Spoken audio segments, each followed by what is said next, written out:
नमस्कार दोस्तों, मैं रत्नेश सर आप सभी का स्टडी 91 में स्वागत करता हूं। और कैसे हैं आप सभी? उम्मीद करता हूं आप सभी स्वस्थ होंगे, जहां भी होंगे मस्त। दोस्तों आज बहुत इंपॉर्टेंट टॉपिक लेके आया हूं, जिससे कि आपके एग्जाम में हर बार एक या दो क्वेश्चन जरूर पूछा जाता है दोस्तों। और आज आपके टॉपिक का नाम है वन्य जीव संरक्षण। दोस्तों वन्य जीव संरक्षण में दोस्तों आखिर हमें जीवों के संरक्षण की आवश्यकता क्यों पड़ी और कहाँ पे किस जीव की कहाँ पे संरक्षण किया जाता है, इसके बारे में हम दोस्तों अध्ययन करेंगे। एक बार क्लास होने से पहले आप सभी वीडियो को ज़्यादा से ज़्यादा शेयर और लाइक ज़रूर कर दें दोस्तों। बहुत ही धमाकेदार सेशन होने वाला है और बहुत ही मज़ेदार सेशन होने वाला है दोस्तों। आपसे कई बार एग्जाम में पूछा जाता है कि यह वन्यजीव संरक्षण कहाँ पे है, इस वन्यजीव संरक्षण में कौन सा जीव पाला जाता है या संरक्षित किया जाता है। ऐसे हर एग्जाम में एक या दो क्वेश्चन जरूर पूछे जाते हैं। तो इसलिए दोस्तों बहुत ही इंपॉर्टेंट आज का सेशन होने वाला है, इसलिए वीडियो को ज़्यादा से ज़्यादा लाइक और शेयर जरूर करिए। आइए स्टार्ट करते हैं अपना सेशन दोस्तों। सभी बच्चों को राधे राधे, जय श्री कृष्ण, जय श्री राम दोस्तों। आइए दोस्तों ये आपको एक जानकारी दी गई है आपके स्टडी 91 में। ये बैचेस दोस्तों स्टार्ट हो चुके हैं। आपके हिंदी का बैच, यूपी टेट का बैच, सुपर टेट और यूपी पुलिस ऑफिसियस और यूसी नेट का बैच दोस्तों स्टार्ट हो चुका है। जो बच्चे इस बैच को ज्वाइन करना चाहते हैं वो कर सकते हैं दोस्तों। आइए स्टार्ट करते हैं आज की बैचेस दोस्तों। आज हंगुल परियोजना दोस्तों। हंगुल परियोजना, आखिर यह परियोजना किसके लिए थी और यह परियोजना का इस परियोजना का प्रारंभ कब हुआ या शुरुआत कब हुई दोस्तों। तो आइए जानते हैं इसके बारे में। दोस्तों हंगुल परियोजना के अंतर्गत इसकी शुरुआत हुई 1970 ईस्वी में। कब हुई दोस्तों? कॉपी कलम लिए रहिएगा, लिखते चलिएगा, जितना लिखेंगे उतना याद होगा। कब हुई? 1970 ईस्वी में हुई हंगुल परियोजना की शुरुआत। हंगुल मध्य एशिया हिरन की प्रजाति है दोस्तों। किसकी प्रजाति है? हंगुल मध्य एशिया हिरन की प्रजाति। आपसे ऑप्शन में क्वेश्चन में पूछा जा सकता है दोस्तों कि हंगुल किस प्रजाति का जीव होता है, तो आप बता सकते हैं हंगुल हिरन प्रजाति के जीव को कहा जाता है दोस्तों। हंगुल दक्षिग्राम नेशनल पार्क में पाया जाता है। किसमें? दक्षिग्राम नेशनल पार्क में पाया जाता है दोस्तों। यह 3 से 18 के झुंड में रहते हैं। जो ये आपके हिरन होते हैं दोस्तों, ये 3 से 18 के झुंड में रहते हैं। ये कहाँ पाए जाते हैं? मध्य एशिया में पाए जाते हैं दोस्तों। कहाँ पाए जाते हैं? मध्य एशिया में पाए जाते हैं। और हंगुल दक्षिण नेशनल पार्क में पाया जाता है। कहाँ पाया जाता है? दक्षिग्राम नेशनल पार्क में पाया जाता है दोस्तों ये हंगुल। और यह 3 से 18 के झुंड में रहते हैं। तो दोस्तों 2 से 3 बातें आपको दिमाग में रखनी है। पहले इसकी शुरुआत कब हुई थी? 1970 ईस्वी में इसकी शुरुआत हुई थी। दूसरी बात आपको ध्यान रखनी है कि हंगुल मध्य एशिया किसकी प्रजाति है? हिरन की प्रजाति है।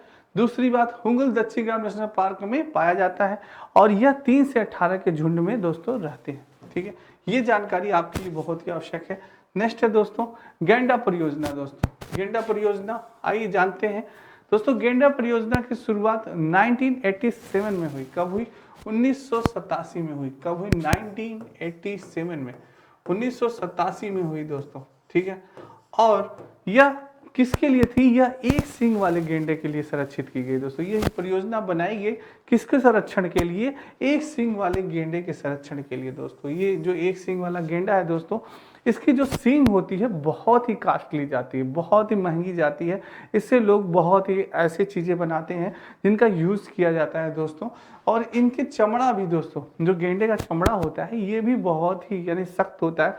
इससे आपके दोस्तों जो आपका होता है यानी कि अब बुलेट प्रूफ जैकेट बनाए जाते हैं। सारी चीज़ें ये इनके गेंडे के चमड़े से ही बनाए जाते हैं। और भी चीज़ें दोस्तों बनाए जाते हैं आपके गेंडे के चमड़े से।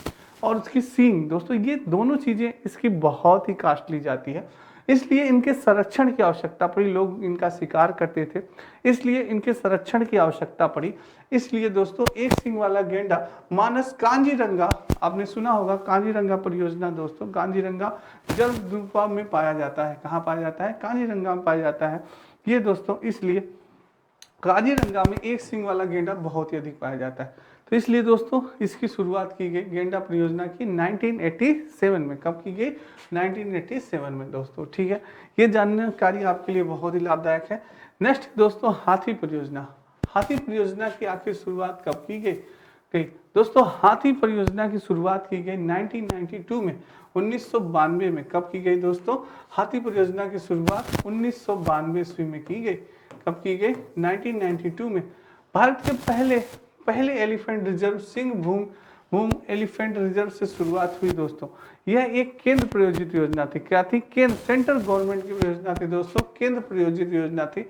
और इसका उद्देश्य क्या था? इसका उद्देश्य था कि हाथियों के साथ साथ उनके आवास और गलियारों की भी रक्षा करना, बंदी गृहों में कैद हाथियों को भी मुक्त कराना। दोस्तों हाथियों का भी शिकार बहुत किया जाता था और हाथियों के दोस्तों जो ये दांत होते हैं, ये दांत बहुत ही मूल्यवान होते हैं। इन दांतों से बहुत सी चीज़ें, सजावट की बहुत सी अच्छी अच्छी चीज़ें, लोग झालर बनाते थे और भी चीज़ों का इस्तेमाल करते थे, बनाते थे दोस्तों। और इनकी खालें भी दोस्तों बहुत ही यानी कि कास्टली होती थी, तो ये भी इनके बहुत ही काम में आती थी। तो दोस्तों और दांत, जो हाथी के दांत थे वो बहुत बहुमूल्य माने जाते थे दोस्तों, इसलिए लोग हाथी का शिकार करते थे। इसलिए इनकी संरक्षण की भी आवश्यकता, जिससे कि ये प्रजाति धीरे धीरे कम हो रही थी, इसलिए इनके संरक्षण की भी आवश्यकता पड़ी। और इसलिए इनकी संरक्षण की योजना 1992 ईस्वी में प्रारंभ हुई दोस्तों। हाथी परियोजना कब स्टार्ट हुई? 1992 ईस्वी में। और न कि केवल इनके संरक्षण की, बल्कि इनके रहने, आवास और गलियारों की भी रक्षा का इंतजाम किया गया। और इनकी जो हाथी बंदी गृहों में कैद कर लिए गए थे दोस्तों, जो कुछ लोग यानी कि हाथियों को बंदी गृह में कैद करके पालते थे, वो उन्हें भी आज़ाद करा दिया गया कि भाई हाथियों को मत पालिए आप, ठीक है, वो चीज़ है दोस्तों। नेक्स्ट है गिरीश सिंह परियोजना दोस्तों। गिरीश सिंह परियोजना, इसकी शुरुआत, इसका प्रारंभ कब हुआ? 1972 में दोस्तों, 1972 में। कब हुआ? 1972 ईस्वी में गिरीश सिंह परियोजना की प्रारंभ हुआ। गिरी अभ्यारण्य कहाँ पे है? जूनागढ़ में एशियाई शेर पाए जाते हैं। गिरी अभ्यारण्य कहाँ पे है दोस्तों? जूनागढ़ में। कहाँ पे? जूनागढ़ में, जहाँ पे एशियाई शेर पाए जाते हैं। जहाँ पे क्या होते हैं दोस्तों? आपके एशियाई शेर पाए जाते हैं दोस्तों। दिन प्रतिदिन यहाँ तक कि हाथी, गेंडा और हिरन के शिकार के साथ साथ शेर का भी शिकार होना प्रारंभ हो चुका था। क्योंकि दोस्तों शेर की जो खाल होती है ना, शेर की खाल दोस्तों बहुत ही कास्टली जाती थी और शेर की खाल का इस्तेमाल किया जाता था। शेर के जो नाखून होते थे, इनका भी बहुत इस्तेमाल किया जाता था दोस्तों। तो ये इनका भी इस्तेमाल करने लगे लोग, शौकवश भी शिकार करने लगे। तो कोई हाँ यार बहादुरी दिखाने के लिए, यार आज मैंने शेर मारा, क्या अरे आपने शेर मारा, पिक खिंचवा रहे थे, देखिए हमने शेर मारा। तो दोस्तों इससे भी क्या हुआ कि दिन प्रतिदिन शेरों की भी संख्या यानी कि कम होने लगी दोस्तों। इस कारण से शेर संरक्षण की भी आवश्यकता पड़ी कि भाई शेरों को भी आवश्यक है कि इन्हें भी बचाया जाना चाहिए, नहीं तो इनकी प्रजाति धीरे धीरे क्या होगी? नष्ट हो जाएगी। तो इसलिए इनका भी संरक्षण करना प्रारंभ किया गया। कब? 1972 में। कब किया गया? 1972 ईस्वी में। और गिरी अभ्यारण्य का बनाया गया दोस्तों। गिरी अभ्यारण्य में जहाँ पे एशियाई शेरों को रखा गया, उनका संरक्षण किया गया दोस्तों, ठीक है, ये था। नेक्स्ट है दोस्तों, नेक्स्ट है बाघ परियोजना। अब बाघ परियोजना की शुरुआत या प्रारंभ कब हुई? इसकी शुरुआत हुई 1993 में। इसकी शुरुआत कब हुई दोस्तों? 1993 में हुई। 1993 में हुई दोस्तों। जिम कॉर्बेट पार्क के नेतृत्व कैलाश शांतला दोस्तों। देश का सबसे बड़ा टाइगर रिजर्व नागार्जुन है। सबसे बड़ा कौन है दोस्तों? टाइगर रिजर्व नागार्जुन है। और विश्व की सबसे बड़ी जीव संरक्षण परियोजना है दोस्तों। विश्व की सबसे बड़ी जीव संरक्षण योजना दोस्तों। आप जैसा कि आप जानते हैं कि जो ये बाघ है, ये हमारा राष्ट्रीय पशु है दोस्तों। क्या है हमारा राष्ट्रीय पशु? क्या है? बाघ। तो दोस्तों इसकी भी खाल बहुत ही अच्छी लगती है। आप देख रहे हैं जैसे चितकबरे की तरह वो दोस्तों, लोग इसको बैठने के लिए आसन वासन बना देते थे। और इसका भी इसीलिए शिकार बहुत ही ज़्यादा होने लगा, क्योंकि शेर की जो, बाघ की जो खाल होती थी दोस्तों, वो बहुत ही महंगी जा रही थी। और कुछ लोग शौक बस भी, बहादुरी बस भी, अरे हमने बाघ मारा, अरे हमने शेर मारा, वही मैंने आपको बताया जैसे। तो वो चीज़ है दोस्तों। तो इस वजह से भी ये हुआ कि सरकार ने कहा इसका भी संरक्षण करना बहुत ही आवश्यक है, नहीं तो दिन प्रतिदिन इनकी भी संख्या क्या हो रही थी? कम होती जा रही थी दोस्तों। तो इसलिए इस परियोजना का भी प्रारंभ किया गया। और इसकी शुरुआत कब हुई? 1993 में, यानी 1993 में बाघ परियोजना की प्रारंभ हुआ दोस्तों, ठीक है। नेक्स्ट है, नेक्स्ट दोस्तों, ये आपकी अपनी हिंदी सारी पुस्तकें हैं दोस्तों। अपनी हिंदी वीडियो का पेट कॉम्बो, पेट बुक्स, आर की बुक, लेखपाल कॉम्बो, सारी पुस्तकें बहुत ही इंपॉर्टेंट है कंपटीशन को देखते हुए दोस्तों। अगर आप किसी कंपटीशन की तैयारी कर रहे हैं, अगर आप हिंदी की या वीडियो की या आर या लेखपाल की, तो ये पुस्तकें आपके लिए रामबाण हैं दोस्तों। और ये पुस्तकें आपके लिए बहुत ही लाभदायक होंगी। और ये कहीं भी आप मंगा सकते हैं इन पुस्तकों को, कोई भी आपको कास्ट देने की आवश्यकता नहीं है, फ्री डिलीवरी है, फ्री ऑफ कास्ट है दोस्तों। और इन पुस्तकों को मंगाने में अगर आपको कोई दिक्कत या परेशानी होती है तो आप इस नंबर पे कॉल कर सकते हैं 7007734525। एक बार आप सभी इसका स्क्रीनशॉट ले सकते हैं दोस्तों।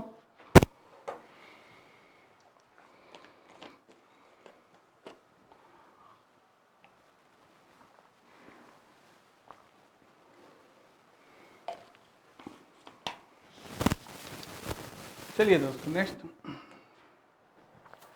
कछुआ संरक्षण परियोजना। दोस्तों आखिर कछुआ संरक्षण परियोजना का प्रारंभ कब हुआ? दोस्तों 1975 में कछुआ संरक्षण परियोजना की प्रारंभ हुई 1975 में भितरकनिका उड़ीसा में। कहाँ से? उड़ीसा में। कब? 1975 में दोस्तों। ओलिव रिडेल नामक कछुए की प्रजाति का संरक्षण, जो ओलिव रिडेल नामक कछुए थे दोस्तों, उनके संरक्षण के हेतु उनकी भी दिन प्रतिदिन दोस्तों क्या हो रही थी, संख्या कम हो रही थी। जो दोस्तों ओलिव नाम के कछुए थे वो बहुत बड़े बड़े होते थे, तो उन कछुओं के ढाल बनाना, बुलेट प्रूफ जैकेट बनाना, इसके लिए बहुत काम आते थे दोस्तों। और भी कई चीज़ों में उनका प्रयोग किया जाता था कछुओं का। तो दोस्तों इससे भी इनका शिकार बहुत ही ज़्यादा होने लगा, जिससे दिन प्रतिदिन इनकी भी संख्या क्या होगी, कम होने लगी। इस तरह से ये हुआ कि भाई इनका भी संरक्षण करना चाहिए, और इसकी शुरुआत हुई 1975 में आपके उड़ीसा से। कहाँ से? उड़ीसा से इसकी प्रारंभ हुई दोस्तों 1975 में। दोस्तों आपसे पूछा जा सकता है किन कछुए प्रजाति के संरक्षण के लिए, तो ओलिव रिडेल नामक दोस्तों, क्या ओलिव रिडेल नामक कछुए की प्रजाति के संरक्षण के लिए प्रारंभ किया सरकार ने संरक्षण परियोजना। कब? 1975 ईस्वी में दोस्तों। ठीक, कहाँ से? उड़ीसा से। ठीक है, ये याद रखिएगा। नेक्स्ट है दोस्तों गिद्ध संरक्षण परियोजना। जैसा कि आप जानते हैं दोस्तों, गिद्ध जो है कि दिन प्रतिदिन हमारे कम होता, अब तो बहुत ही कम देखने को मिलते हैं गिद्ध दोस्तों। रीजन क्या है? धीरे धीरे उनकी प्रजाति भी क्या हो रही है, कम होती जा रही है। उसका कारण क्या है दोस्तों? गिद्धों की मृत्यु का कारण जानवरों को दी जाने वाली दवा डाइक्लोफेरक है दोस्तों। क्या है? डाइक्लोफेरक। जो दोस्तों गिद्ध आखिर क्या होते हैं दोस्तों? गिद्ध जो होते हैं वो मरे हुए जो जानवर होते हैं, उन जानवरों को वो खाते हैं दोस्तों, उन्हीं को खा के वो अपना निर्वाह करते हैं। पर दोस्तों जब हम जानवरों को देखते हैं, आप इंजेक्शन लगते हैं, गाय भैंसों को इंजेक्शन लगा के जो डाइक्लोफेरक जो दवा दी जाती है दोस्तों, तो वो बहुत नुकसानदायक होती है। तो जब गिद्ध उसके मांस को खाते हैं दोस्तों, तो वो क्या हो जाते हैं, मर जाते हैं। इस वजह से इनकी संख्या क्या हो गई, दिन प्रतिदिन कम होती चली गई। जिसकी शुरुआत कब हुई, इसलिए इनके संरक्षण के लिए ये शुरुआत की गई 2006 में। कब की गई दोस्तों? 2006 में संरक्षण की प्रारंभ किया गया गिद्ध संरक्षण परियोजना की। भाई अगर संरक्षण नहीं किया जाएगा तो हमारे देश से, हमारे यानी कि यहाँ से गिद्ध का क्या हो जाएगा, अस्तित्व ही समाप्त हो जाएगी। हमारी पृथ्वी से गिद्ध का अस्तित्व धीरे धीरे क्या हो जाएगा, समाप्त हो जाएगा। इसलिए गिद्ध के संरक्षण का भी प्रारंभ किया गया दोस्तों। नेक्स्ट है दोस्तों, आइए अब दोस्तों कुछ प्रश्न जो कि आपके एग्जाम में आए हुए हैं, यूपी टेट और सुपर टेट में। ये यूपी टेट में आपके आया हुआ एग्जाम में क्वेश्चन है दोस्तों, जल्दी से आंसर दें। WWF से आशय क्या था? वर्ल्ड विड फंड से, वर्ल्ड वार फंड से, वर्ल्ड वाइल्ड लाइफ फंड से, या वर्ल्ड वॉच फंड से दोस्तों? जल्दी से आंसर दें। WWF से आशय क्या था? जल्दी से आंसर दें, वेरी इंपॉर्टेंट दोस्तों, सभी बच्चे आंसर दें। बहुत बढ़िया आंसर आ रहा है, बहुत बढ़िया दोस्तों। WWF से आशय था वर्ल्ड वाइड लाइफ फंड। क्या था? वर्ल्ड वाइड लाइफ फंड दोस्तों। जो हमारा फंड था दोस्तों जानवरों के संरक्षण के लिए, वो कहाँ से आता था? वो वहीं से आता था, वर्ल्ड वाइल्ड लाइफ से ही आता था, यानी कि WWF से ही आता था कि हाँ आप जानवरों का संरक्षण करिए, इस प्रकार से उनको सुविधा, भोजन, खाना, हर चीज़ की जो फंड आता था दोस्तों, कहाँ से आता था? यहीं से आता था। ठीक है, नेक्स्ट है दोस्तों, संकटग्रस्त जंतु दैत्यकार पांडा पाया जाता है कहाँ पे? ऑस्ट्रेलिया में, भारत में, चीन में, ब्राजील में। वेरी इंपॉर्टेंट, आखिर ये पांडा कहाँ पाया जाता है? ये दोस्तों ये भी क्वेश्चन आपके यूपी टेट में आया हुआ क्वेश्चन है, बहुत इंपॉर्टेंट दोस्तों। जितने भी क्वेश्चन हैं आपके किसी न किसी एग्ज़ाम में आए, 2013 में, 2017, 2018 या 2019, किसी न किसी एग्ज़ाम में किसी न किसी साल जरूर पूछे गए हैं क्वेश्चन दोस्तों, ठीक है। तो संकटग्रस्त जंतु दैत्याकार पांडा पाया जाता है कहाँ? ऑस्ट्रेलिया में, भारत में, चीन में, ब्राजील में, कहाँ? वेरी इंपॉर्टेंट है दोस्तों, जल्दी से आंसर बताएं सभी बच्चे, क्या होगा इसका आंसर? संकटग्रस्त जंतु दैत्याकार पांडा कहाँ पाया जाता है दोस्तों? संकट जंतु दैत्याकार पांडा न ऑस्ट्रेलिया में पाया जाता है, न भारत में, न ब्राजील में, वो कहाँ पाया जाता है? चीन में पाया जाता है। कहाँ पाया जाता है दोस्तों? चीन में पाया जाता है। आपका C is the right answer. Next है दोस्तों, ये वीडियो ग्राम विकास का नया बैच प्रारंभ दोस्तों, महाबजट ऑफर। आप सभी जो बच्चे वीडियो की तैयारी कर रहे हैं वो ये बैच ज्वाइन कर सकते हैं दोस्तों, ठीक है। स्क्रीनशॉट ले सकते हैं आप सभी।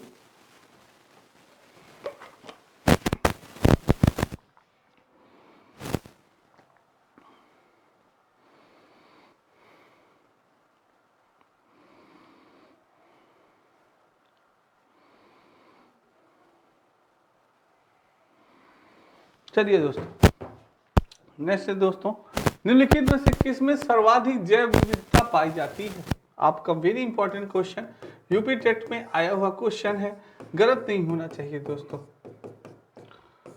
निम्नलिखित में से किस में सर्वाधिक जैव विविधता पाई जाती है? किस में सर्वाधिक जैव विविधता पाई जाती है? शुष्क उष्ण पर्णपाती वन बयोम में, उष्णकटिबंधीय सदाबहार वर्षा वन में, या शीतोष्ण घास प्रदेश वन में, या सवाना बायो में? वेरी इंपॉर्टेंट क्वेश्चन है, कई बार एग्जाम में पूछा गया है दोस्तों, सी टेट और यूपी टेट में भी पूछा गया है, और हो सकता है आपके सुपर टेट में भी पूछा जा सके। जल्दी से आंसर बताएं सभी बच्चे, गलत नहीं होना चाहिए दोस्तों।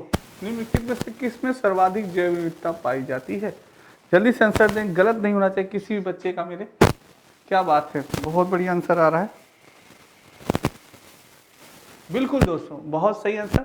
उष्णकटिबंधीय सदाबहार वर्षा वन में सबसे ज्यादा सर्वाधिक जैव विविधता पाई जाती है दोस्तों। कहाँ पे? उष्णकटिबंधीय सदाबहार वर्षा वन में। बहुत बढ़िया आंसर आया बी में। चिपको आंदोलन के प्रेरता कौन थे? बहुत ही इंपॉर्टेंट है दोस्तों चिपको आंदोलन, वेरी इंपॉर्टेंट है। आप जरा इसका आंसर दें तब मैं इसके बारे में बताऊं। यूपी टेट में आपके पूछा गया क्वेश्चन है दोस्तों, और स्वीट टेट में भी एक आध बार आया है ये क्वेश्चन, सुपर टेट में भी पूछा जा सकता है। चिपको आंदोलन के प्रेरता कौन थे? हेमवती नंदन बहुगुणा, सुंदरलाल बहुगुणा, मदर टेरेसा या महात्मा गांधी? जल्दी से आंसर दें, गलत नहीं होना चाहिए। जिन बच्चों ने अगर चिपको आंदोलन पढ़ा होगा तो वो तो तुरंत आंसर दे लेंगे, जो नहीं पढ़े वो नहीं आंसर दे पाएंगे। जल्दी से आंसर दें दोस्तों, चिपको आंदोलन के प्रेरता कौन थे? बहुत बढ़िया,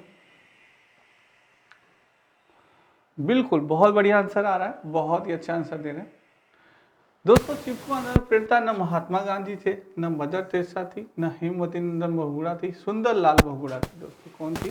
Sundarlal Bahuguna, B is the right. कौन थी? सुंदरलाल बहुगुणा थी दोस्तों। चिपको आंदोलन में ये कहा जाता था दोस्तों, सुंदरलाल बहुगुणा के उसमें वहाँ की स्त्रियां को पेड़ पौधों से ही जीवन निर्वाह होता था दोस्तों। जब लोग वहाँ के पेड़ पौधों को काटने आए तो वहाँ की स्त्रियां क्या की? उन पेड़ों के साथ चिपक गई दोस्तों। उन्होंने उन पेड़ों को काटने का विरोध किया कि अब हम पेड़ को कटने नहीं देंगे। वही था दोस्तों चिपको आंदोलन, इसी से उसका नाम भी पड़ गया चिपको आंदोलन दोस्तों। बहुत ही अच्छा, ये सुंदरलाल बहुगुणा के अध्यक्षता में हुआ था।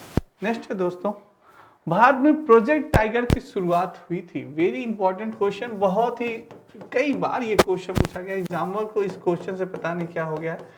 यूपी टेट और सी टेट में आया हुआ क्वेश्चन है कि प्रोजेक्ट टाइगर की शुरुआत कब हुई थी?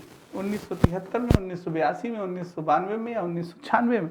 कब हुई थी प्रोजेक्ट टाइगर की प्रारंभ? जल्दी से बताएं, किसी भी बच्चे का मेरे गलत नहीं होना चाहिए ये क्वेश्चन। बहुत बढ़िया,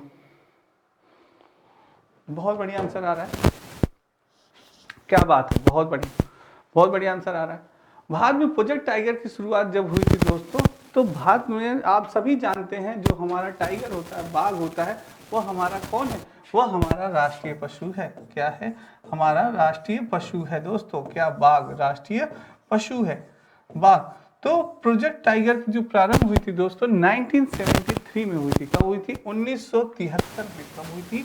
1973, यानी कि 1973 में।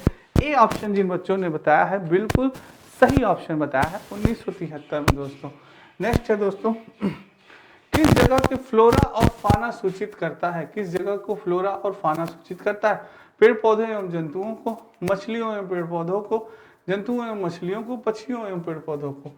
किस जगह को फ्लोरा और फाना सूचित करता है? बहुत इंपॉर्टेंट क्वेश्चन है दोस्तों। अगर फ्लोरा और फाना के बारे में आप जानते होंगे तो आप जरूर आंसर देंगे। ये आपके यूपी टेट में आया हुआ क्वेश्चन है, यूपी टेट में आया हुआ क्वेश्चन है दोस्तों। सी टेट और सुपर टेट में भी आ सकता है, सुपर टेट में भी आ सकता है। सी टेट तो आपका हो गया है, फिर भी आ सकता है। क्या होगा, जल्दी से आंसर दें। फ्लोरा और फाना सूचित करता है। बहुत बढ़िया आंसर आ रहा है दोस्तों, बिल्कुल सही है, बिल्कुल बढ़िया आंसर। पेड़ पौधों एवं जंतुओं को, फ्लोरा और फाना किसको सूचित करता है? पेड़ पौधों और जंतुओं को। First is the right answer. Next है दोस्तों, किसके नेतृत्व में चिपकू आंदोलन को बल मिला? किसके आंदोलन? मैंने अभी आपको बताया, सुंदरलाल बहुगुणा, अमृता देवी बिश्नोई, मेधा पाटकर, एक बनर्जी। अभी मैंने इसके बारे में चर्चा की है। बिल्कुल आप सही आंसर बता रहे हैं मेरे सारे बच्चे। जो बच्चे नहीं होंगे वो भी आंसर देने का प्रयास करें। मैंने अभी बताया कि किसके नेतृत्व में चिपकू आंदोलन को बल मिला, तो उसका नेतृत्व किया था सुंदरलाल बहुगुणा जी ने। बिल्कुल सही answer, A is the right answer. बिल्कुल दोस्तों, बिल्कुल सही, सुंदरलाल बहुगुणा ने। मैंने अभी आपको चिपकू आंदोलन के बारे में बताया।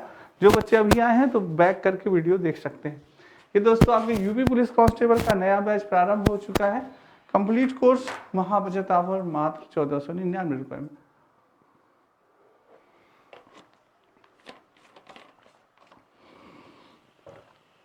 नेक्स्ट दोस्तों, रेडा डेट बुक में सम्मिलित है। रेडा बुक में आखिर क्या सम्मिलित है? Very important question, very important. कई बार ये पूछा गया। अगर आपको रेड डाटा बुक के बारे में जानकारी होगी तभी आप इसका आंसर दे पाएंगे। अगर रेड डाटा बुक के बारे में आपको जानकारी नहीं होगी तो आप नहीं आंसर दे सकते। यूपी टेट में पूछा गया, विलुप्त हो रहे जीव, सुभेद्य जीव, आपत्तिग्रस्त जीव या इनमें से सभी। रेड डाटा बुक में क्या सम्मिलित है दोस्तों? जल्दी से आंसर दें। सारे बच्चे, गलत नहीं होना चाहिए, किसी भी बच्चे का गलत नहीं होना चाहिए।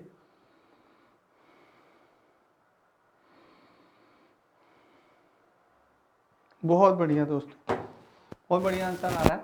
रेड डाटा बुक में सम्मिलित है दोस्तों विलुप्त हो रहे जीव। रेड डाटा बुक के अंतर्गत जो जीव प्राणी विलुप्त हो रहे हैं दोस्तों, उनके आंकड़े दिए जाते हैं कि कौन से प्राणी हमारे पृथ्वी से विलुप्त हो रहे हैं, कौन से प्राणी सुभेद जीव हो रहे हैं, कौन से प्राणी आपत्तिग्रस्त जीव हैं हमारे, जो कि बहुत ही जल्दी पृथ्वी से उनका अस्तित्व खत्म होने वाला है। वो रेड डाटा बुक के अंतर्गत दोस्तों बताया जाता है। अर्थात इनमें से सभी, इनमें से सभी, यानी कि 4D is the right answer. Next है दोस्तों, अभ्यारण्य का संबंध निम्न में से किससे है? ऊर्जा संरक्षण, जल संरक्षण, वन्य जीव संरक्षण या डॉल्फिन संरक्षण। वेरी इंपॉर्टेंट क्वेश्चन, और सारे बच्चे हमारे लग रहा है आंसर दे देंगे। यूपी टेट में आपके आया हुआ क्वेश्चन है, सी टेट और सुपर टेट में भी आ सकता है। क्या होगा दोस्तों, जल्दी से आंसर दें। ऊर्जा संरक्षण, जल संरक्षण, वन्य जीव संरक्षण या डॉल्फिन संरक्षण। अभ्यारण्य का संबंध निम्न में से किससे है? अभी मैंने आपको बताया कि अभ्यारण्य का संबंध होता है वन्य जीव संरक्षण से। बिल्कुल सही आंसर दिया जिन बच्चों ने। अभ्यारण्य का अर्थ क्या होता है? वन्य जीव संरक्षण से होता है। सी इज द राइट आंसर। बहुत बढ़िया आंसर दिया आपने। नेक्स्ट है, सुधि मेधा पाटेकर का संबंध निम्न में से किससे है? वैज्ञानिक अनुसंधान से है, जल संरक्षण, पर्यावरण संरक्षण या भूमि सुधार। वेरी इंपॉर्टेंट, यूपी टेट में आपके पूछा गया क्वेश्चन है दोस्तों। सुपर टेट में भी आ सकता है और सी टेट में भी आ सकता है और सुपर टेट में भी आ सकता है। जल्दी से आंसर दें, क्या होगा? सुश्री मेधा पाटेकर का संबंध निम्न में से किससे है दोस्तों? बहुत बढ़िया आंसर आ रहा है, बहुत अच्छा आंसर दे रहे हैं सारे बच्चे। सुश्री मेधा पाटेकर का संबंध दोस्तों किससे था? जल संरक्षण से था। B is the right answer. जिसने भी आंसर दिया बिल्कुल सही दिया। किससे था? जल संरक्षण से था दोस्तों। B is the right answer. बहुत अच्छा आंसर दे रहे हैं सारे बच्चे। और दोस्तों इसी तरह से आप मेहनत करते रहिए, सफलता आपको जरूर मिलेगी दोस्तों। मेहनत लगातार आप जैसे करते रहेंगे तो सफल जरूर होंगे। अगर आप सफलता अपनी बीच में छोड़ देंगे दोस्तों तब आप सफल नहीं हो पाएंगे। इसलिए लगातार सफल प्रयास करते रहिए, प्रयास करते रहिए। सफलता एक दिन आपको जरूर मिलेगी दोस्तों, ठीक है। अगर आप प्रयास करना ही बंद कर देंगे तो सफलता आपको नहीं मिल पाएगी, ठीक है। नेक्स्ट है दोस्तों, रेड डाटा बुक किससे संबंधित है? नदियों में प्रदूषण से, घटता भूगर्भ जल स्तर से, विलुप्त के करीब जीव से, वायु प्रदूषण से। वेरी इंपॉर्टेंट, अभी मैंने आपको बताया है। सारे बच्चे बताएं, ये क्वेश्चन गलत नहीं होना चाहिए, जल्दी से प्रयास करें सारे बच्चे। यूपी टेट में आया हुआ क्वेश्चन है, सुपर टेट, कई बार ये क्वेश्चन पूछा गया है दोस्तों, सोचिए ये कई बार पूछा गया है क्वेश्चन। तो बताइए जल्दी से, बहुत अच्छा आंसर दे रहे हैं सारे बच्चे, क्या बात है, बहुत बढ़िया, बहुत बढ़िया आंसर दे रहे हैं, बहुत बढ़िया। रेड डाटा बुक किससे संबंधित है? दोस्तों रेड डाटा बुक आपस संबंधित है न नदियों के प्रदूषण से, घटता भूगर्भ जल स्तर से नहीं, वायु प्रदूषण से नहीं, मैंने अभी आपको बताया विलुप्त के करीब जीव से। जो जीव जंतु दोस्तों विलुप्त हो रहे हैं, जिनका अस्तित्व तो हमारी पृथ्वी से खत्म हो रहा है, उन्हीं के आंकड़े, जैसे कि गिद्ध खत्म हो रहे हैं, जैसे गौरैया खत्म हो रहे हैं, जैसे एक सींग वाले गेंडे खत्म हो रहे हैं और बाज खत्म हो रहे हैं दोस्तों। ऐसे कई जानवर हैं जो कि जिनका अस्तित्व हमारे पृथ्वी से खत्म होने वाला है। तो उनके आंकड़ों को कि उन पे आपत्ति है, उन पे यानी कि ये है कि संकट है उन पे कि भाई वो कभी भी उनकी प्रजाति खत्म हो सकती है, नष्ट हो सकती है, धीरे धीरे विलुप्त हो रही है वो। तो उनके आंकड़े हम इस रेड डाटा बुक में लिखते हैं दोस्तों। इस रेड डाटा बुक में उन्हीं के आंकड़ों को लिखा जाता है कि आखिर कौन सा जीव जंतु है भाई जो विलुप्त हो रहा है, क्या रीजन है, क्या कारण है, क्यों विलुप्त हो रहा है, कहाँ पे किस स्टेट में ज़्यादा खत्म हो चुके हैं, किस स्टेट में ज़्यादा है, किस स्टेट में संरक्षण की आवश्यकता है, कहाँ पे संरक्षण की आवश्यकता नहीं है। इन सारी चीज़ों की बारीकी में जानकारी हम किस में लिखते हैं? अपने रेड डाटा बुक में लिखते हैं दोस्तों। किस में लिखते हैं? रेड डाटा बुक, ये चीज़ है। तो इसके बारे में जानकारी आप ले सकते हैं। ये आपके यूजी नेट का फर्स्ट पेपर दोस्तों, कंप्लीट कोर्स नया बैच प्रारंभ हो गया है मात्र 999 रुपये में। जो बच्चे हैं ज्वाइन कर सकते हैं, यूजी नेट की तैयारी जो बच्चे कर रहे हैं।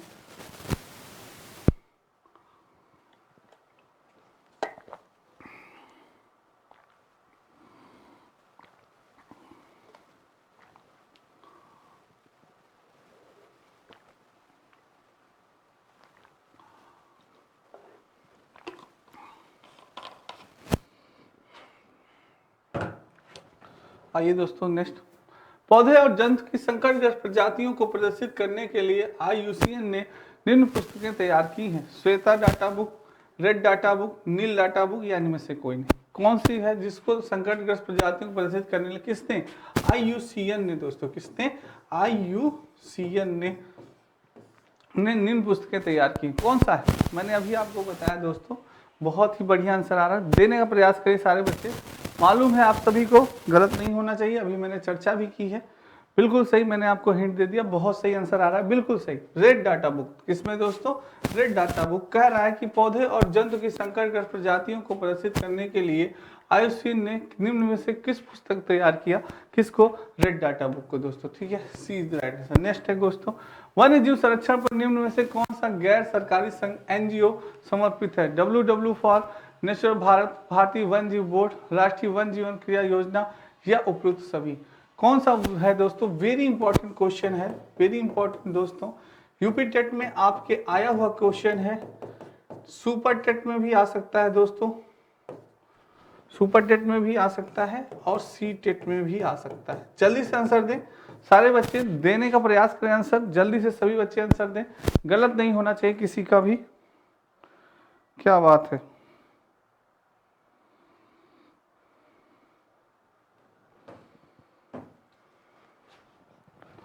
जल्दी से आंसर दें दोस्तों, बहुत बढ़िया।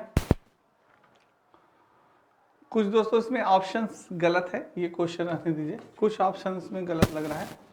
चलिए दोस्तों आज के लिए इतना ही दोस्तों, ये आपके दी गई नितिन सर के लिए प्राचीन पुस्तकें, प्राचीन इतिहास, मध्यकालीन इतिहास, आधुनिक इतिहास, सामान्य हिंदी, भारतीय राजव्यवस्था, सारी पुस्तकें दोस्तों बहुत ही इंपॉर्टेंट है। कंपटीशन को देखते हुए अगर आप किसी कंपटीशन की तैयारी कर रहे हैं तो आप इन पुस्तकों को ले सकते हैं दोस्तों, जो कि आपके कंपटीशन में बहुत ही लाभदायक हो सकती हैं। आप एक बार इसका स्क्रीनशॉट ले सकते हैं सारे बच्चे, ठीक है।